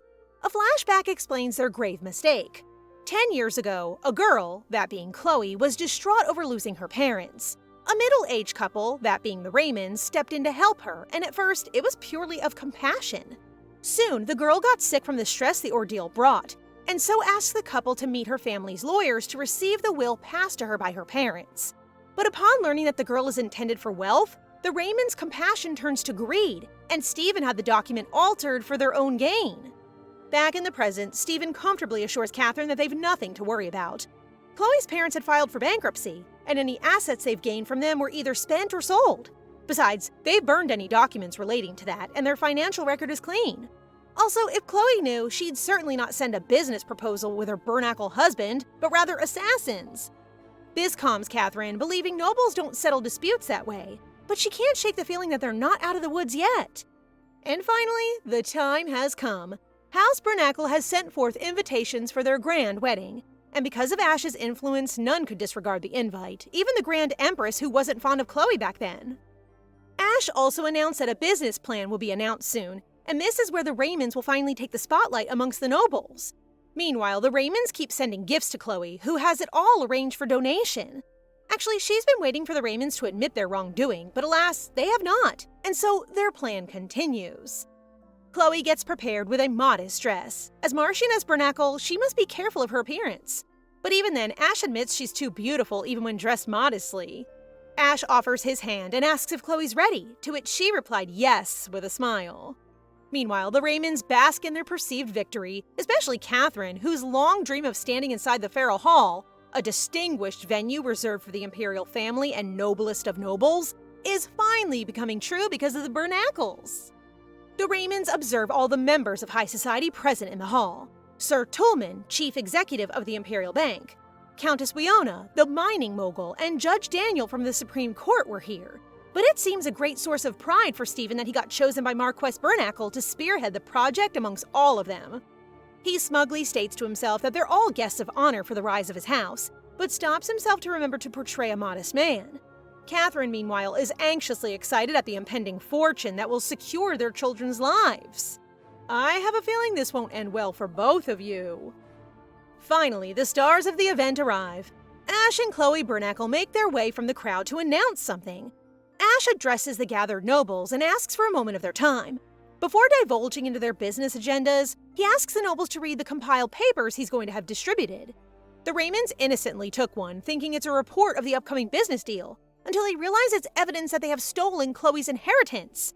They could only tremble with fear and humiliation. Ash also does a good job explaining to the crowd what the papers mean. He blatantly accuses the Raymonds of doctoring Chloe's parents' will, who were successful business entrepreneurs that owned assets and real estate. All that destined to go to Chloe, but stolen by Stephen Raymond. His words resonate with the crowd, who sympathize with Chloe upon realizing the horrid actions of the Raymonds. Meanwhile, Stephen can't believe what he's reading. Ash had been thorough with his investigation. He even had testimonies from Chloe's parents' business colleagues and the names of the real estate assets he bought with a fake name. Too little, too late did he realize that Catherine's suspicions on Chloe knowing the truth was correct. Stephen knows he has to deflect the blame, but how could he? It's Ash Brinicle himself accusing him. In the midst of all of this, Stephen had the nerve to be audacious. Despite recognizing his mistake, he hates Chloe for not forgiving them and humiliating them amongst the nobles, when she is rich and marrying the most powerful man in the empire.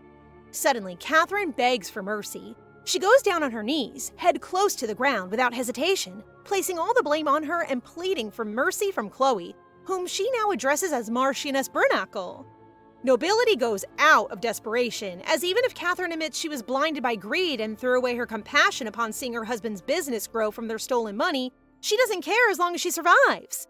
A crazed smile forms on Catherine's lips as she begs some more, intent on surviving this ordeal regardless of the nobles presently watching. And that's it for today, guys. What did you think? As always, don't forget to like the video and comment for the next part so we know you want more. Remember to subscribe and turn on notifications for updates. See you in the next one!